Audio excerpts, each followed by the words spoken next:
Hello बच्चों, let's see the question. Question says, two non-reactive gases A and B are present in a container with partial pressure 200 and 180 mmHg each.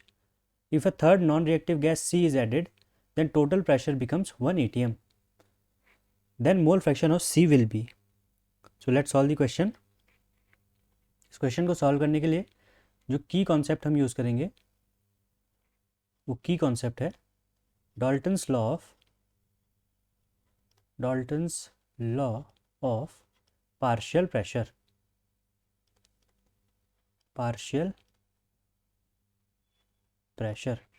तो Dalton's law of partial pressure कहता है कि जो mixture का total pressure होगा that is P total, वो किसके equal होगा? It will be equal to partial pressure of all the components. हमारे पास 3 कंपोनेंट्स हैं, तो it will be equal to partial pressure of A plus partial pressure of B plus partial pressure of सी.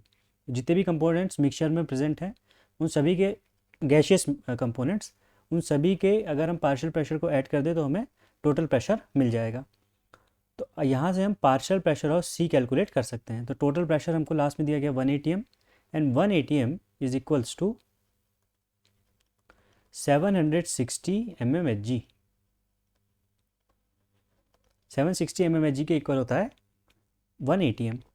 तो यहाँ से हम अगर निकालें तो टोटल प्रेशर हमारे पास है 760 mmHg. पार्शियल प्रेशर ए का दिया गया है 200 और पार्शियल प्रेशर बी का दिया गया है 180 and these both are in mm of Hg plus partial pressure of C जो हमें कैलकुलेट करना है. तो यहाँ से हमें जो पार्शियल प्रेशर ऑफ सी मिल जाएगा, partial pressure of C is equals to 760 minus 380 which is equals to 380 mmHg. तो पार्शियल प्रेशर ऑफ सी हमें मिल गया है 380 mmHg. अब हमें कैलकुलेट करना है mole fraction of C. So we all know कि partial pressure is equals to, तो पार्शियल प्रेशर ऑफ सी हम कर लेते हैं, it is equals to mole fraction of C into total pressure. Partial pressure equals to mole fraction into total pressure. This is the relation. तो partial pressure of C जो हो जाएगा it is 380 mmHg